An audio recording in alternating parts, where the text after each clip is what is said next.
Assalamualaikum warahmatullahi wabarakatuh. Kepada yang terhormat Profesor Nur Hamidah beserta Bapak Adi Kurniawan sebagai dosen penguji pada sidang PKR kali ini. Perkenalkan, saya Nabila Sefa Aflaha dengan judul pendapat 2267 akan mempresentasikan hasil praktek kerja lapangan saya di BPS Kota Surabaya dengan penelitian yang berjudul analisis pengelompokan kecamatan Kota Surabaya berdasarkan subsektor pertanian milik usaha pertanian perorangan menggunakan kami swasta. Saat ini persaingan dunia kerja sangatlah ketat, sehingga profesionalisme sangatlah dibutuhkan. Oleh karena itu, setiap lembaga pendidikan dituntut untuk mampu mencetak generasi yang berwawasan dan berkompeten dalam menghadapi dunia kerja. Universitas Erlangga sangat mendukung adanya program magang sebagai bentuk pembekalan mahasiswa di bidang profesi. Kemudian di program studi statistika Universitas Erlangga mewadahi mahasiswa dalam kegiatan praktik kerja lapangan atau PKL. Nah, salah satu instansi pemerintah yang sangat berkaitan erat dengan statistik yaitu Badan Pusat Statistik atau BPS. BPS adalah lembaga pemerintah non-kementerian yang bertanggung jawab langsung di bawah Presiden. BPS menyelenggarakan sensus, survei, dan beberapa kegiatan statistik lainnya. Sensus sendiri terbagi menjadi 3, yaitu sensus pertanian, sensus penduduk, dan sensus ekonomi. Sensus pertanian adalah salah satu publikasi BPS yang diterbitkan setiap 10 tahun sekali. Setiap tahun yang berakhiran angka 3. Tujuan dari dibentuknya sensus pertanian yaitu sebagai data pokok pertanian nasional untuk mengetahui isu statistik ini pada sektor pertanian. Selanjutnya rumusan masalah pada penelitian kali ini yang pertama yaitu bagaimana kondisi dan kegiatan di BPS Kota Surabaya, lalu bagaimana mendeskripsikan hasil kerja selama praktik kerja lapangan BPS Kota Surabaya, dan bagaimana analisis pengelompokan kecamatan di Kota Surabaya berdasarkan subsektor pertanian milik usaha pertanian perorangan menggunakan analisis kami swasta. Kemudian tujuan penelitian dibagi menjadi 2, yaitu tujuan umum dan tujuan khusus. Yang pertama di tujuan umum yaitu mendapatkan pengalaman baru dalam lingkungan kerja. Yang kedua yaitu mengetahui dan memahami pengaplikasian ilmu statistika. Dan yang ketiga yaitu mengenali dan mengkaji sistem kerja di BPS Kota Surabaya. Kemudian di tujuan khusus yang pertama yaitu mendeskripsikan kondisi dan kegiatan di BPS Kota Surabaya. Yang kedua yaitu mendeskripsikan hasil kerja selama melakukan praktik kerja lapangan di BPS Kota Surabaya. Dan yang ketiga yaitu menganalisis pengelompokan kecamatan di Kota Surabaya berdasarkan subsektor pertanian milik usaha pertanian perorangan menggunakan kami swasta. Untuk manfaat penelitiannya bagi mahasiswa yaitu mendapatkan gambaran umum mengenai kondisi kerja dan pengalaman untuk terlibat langsung di dunia kerja. Dan bagi mahasiswa bagi Universitas Erlangga yaitu diharapkan tiap universitas dapat menghasilkan para sarjana berpengalaman di bidangnya serta membina hubungan kerjasama yang baik antara pihak universitas dengan instansi terkait. Kemudian yang ketiga bagi instansi yaitu dapat membantu instansi dalam menyelesaikan suatu tugas dan penyelesaian permasalahan. Kemudian yang kedua itu membantu memberikan masukan berupa metode yang telah diperoleh mahasiswa dalam perkuliahan. Kemudian yang ketiga yaitu sebagai bahan evaluasi dan gambaran terhadap jumlah subsektor pertanian milik usaha pertanian perorangan di Kota Surabaya. Selanjutnya yaitu terdapat gambaran umum mengenai BPS. Sejarahnya bermula pada saat pemerintahan Gubernur Jenderal yang ingin menentukan prioritas dalam eksploitasi wilayah, khususnya Pulau Jawa. Dan lembaga statistik pertama kali dibentuk di Bogor pada Februari tahun 1920. Kemudian pada September tahun 1924, lembaga tersebut pindah ke Batavia Sentrum atau sekarang disebut sebagai Jakarta Pusat dan berganti nama menjadi Kantor Pusat Statistik. Nah, pada tanggal 1 Juni tahun 1997, BPS berubah nama menjadi Biro Pusat Statistik. Pada tanggal 24 September tahun 1960, terbentuklah Undang-Undang Nomor 6 tahun 1960 tentang sensus. Kemudian pada tanggal 26 September tahun 1960, terbentuklah Undang-Undang Nomor 7 tahun 1960 tentang statistik. Dan hal inilah pada setiap tanggal 26 September ditetapkan sebagai Hari Statistik Nasional. Kemudian pada tanggal 1997, Presiden Indonesia mengesahkan Undang-Undang Nomor 16 tahun 1997 sebagai pengganti undang-undang sebelumnya dan mengubah nama Biro Statistik menjadi Badan Pusat Statistik atau BPS yang kita kenal saat ini. Informasi umum mengenai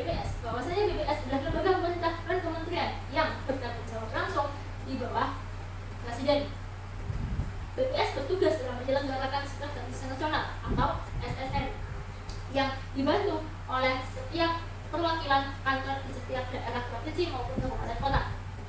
BPS Kota Surabaya merupakan perwakilan dari daerah Kota Surabaya yang bertanggung jawab langsung kepada Kepala BPS Provinsi Jawa Timur. Dan berikut merupakan logo BPS, di mana biru melambangkan lambang sensus penduduk, hijau melambangkan lambang sensus pertanian, dan orange melambangkan sensus kependudukan ekonomi. Kemudian berikut adalah visi, misi, dan tujuan serta tugas, fungsi, dan kewenangan yang sudah tertulis pada laporan. Kemudian ada struktur organisasi BPS Kota Surabaya. Yang pertama terdapat kepala BPS, kemudian serta di bawahnya yaitu sebagian umum, dan terakhir adalah kelompok jabatan fungsional. Selanjutnya pada waktu itu pelaksanaan praktik kerja lapangan, di mana saya melakukan praktik kerja lapangan pada hari Senin tanggal 1 Juli tahun 2024 hingga hari Rabu tanggal 31 Juli 2024, tepat 1 bulan. Kemudian tempatnya yaitu di Badan Pusat Statistik Kota Surabaya yang beralamatkan di Jalan Ahmad Yani nomor 152E, Kayungan, Kecamatan Kayungan, Kota Surabaya. Nah, materi kegiatan atau kegiatan yang selama saya lakukan pada saat PKL yaitu yang pertama adalah input data survei perusahaan, input data survei ekonomi rumah tangga, menyusun laporan kegiatan, input data laporan, membuat buklet pelayanan, melengkapi dokumen SPM, dan mengikuti survei ujian tadi. Kemudian mengenai hasil dan pembahasannya, di mana sistem kerja BPS Kota Surabaya yaitu memiliki 5 hari kerja aktif, Senin hingga Jumat. Pada hari Senin hingga Kamis, jam kerjanya yaitu mulai setengah 8 pagi hingga 4 sore waktu Indonesia Barat. Kemudian pada hari Jumat yaitu mulai setengah 8 pagi hingga setengah 5 sore waktu Indonesia Barat. Nah, dalam penyelenggaraan kegiatan statistik, BPS Kota Surabaya dibantu oleh mitra statistik yang bertugas untuk membantu kegiatan pendataan lapangan dan pengolahan data hasil lapangan. Kemudian dalam pelayanan publik, BPS Kota Surabaya juga memberikan pelayanan yang disebut pelayanan statistik terpadu atau PST, yang bisa didapatkan baik secara offline yaitu dengan datang langsung ke kantor BPS Kota Surabaya atau secara online yaitu melalui web PST pst.bps.go.id. Selanjutnya mengenai hasil praktik kerja lapangan saya, yang pertama ada input data perusahaan yaitu SKTH dan SKT dan STPIM. Kemudian saya juga input data survei ekonomi rumah tangga atau disingkat dengan SNURTI di triwulan 2 yaitu pada periode April hingga Juni. Kemudian yang ketiga saya ada menyusun laporan kegiatan. Kemudian saya juga input data laporan berupa LPMN. Kemudian yang kelima saya ada melengkapi dokumen SPM. Yang keenam saya membuat buku pelayanan berupa pelayanan website, pelayanan standar terpadu, dan pelayanan pelatihan petugas. Dan yang terakhir saya mengikuti survei ujian pagi, di mana saya juga membuat konten berisi kegiatan selama survei. Selanjutnya mengenai landasan teori, dapat diketahui bahwasanya Kota Surabaya merupakan ibu kota provinsi Jawa Timur yang berperan besar di bidang perdagangan dan perindustrian. Namun di bidang pertanian sangatlah kecil, sehingga tak banyak orang tahu bahwasanya di Kota Surabaya memiliki luas lahan pertanian yang cukup luas.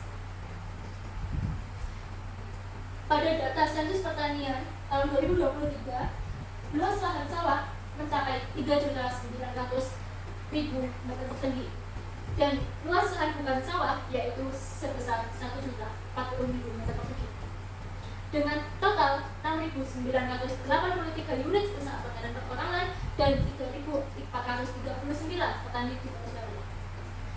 Saya menggunakan metode clustering, di mana clustering merupakan metode pengelompokan berdasarkan populasi kedekatan karakteristiknya yang bersifat unsupervised learning. Clustering terbagi menjadi dua, yaitu cluster hierarki dan cluster hierarki.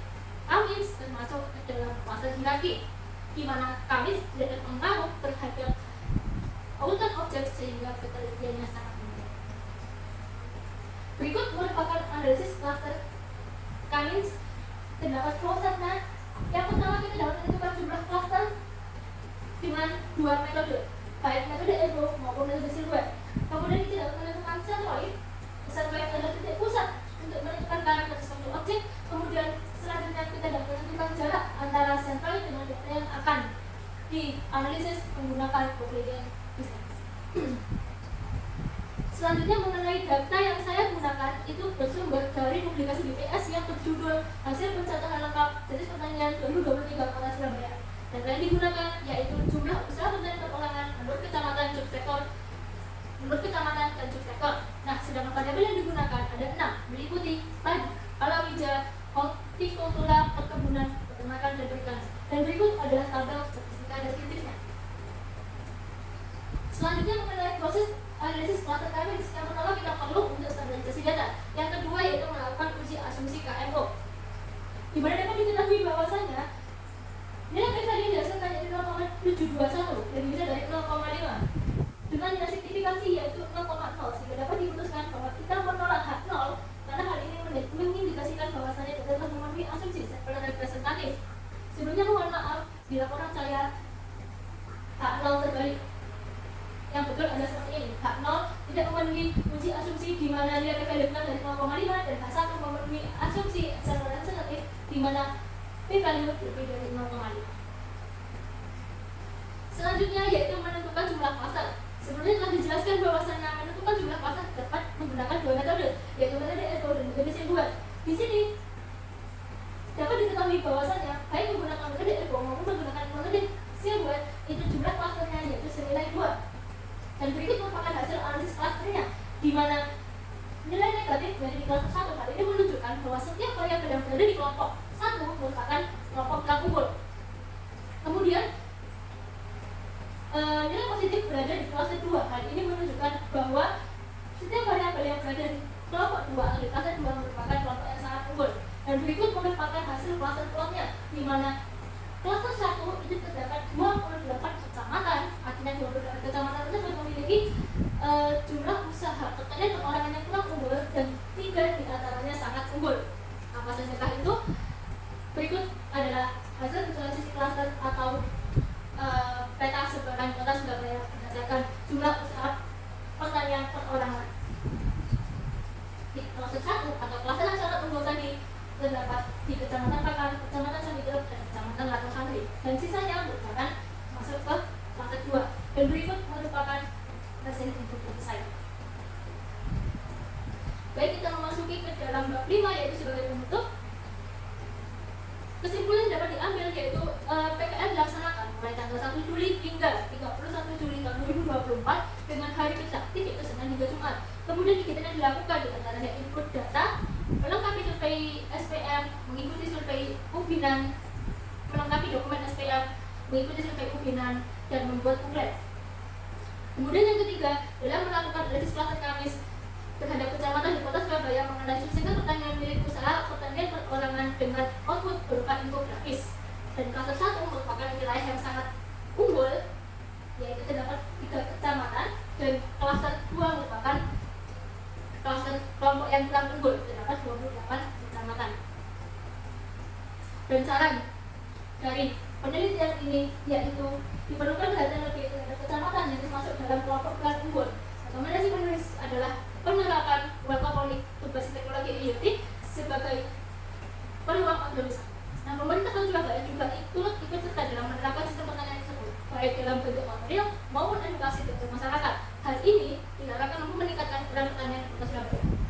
Saran untuk BPS Kota Surabaya yaitu dapat meningkatkan ketersediaan data antar kecamatan di Kota Surabaya sebagai bentuk peningkatan kualitas instansi pengelola dan penyedia data.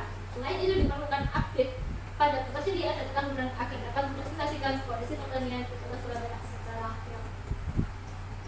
Baik, sekian presentasi yang dapat saya sampaikan. Sebelumnya mohon maaf apabila saya ada salah kata maupun perbuatan. Terima kasih banyak atas perhatiannya. Wassalamualaikum warahmatullahi wabarakatuh.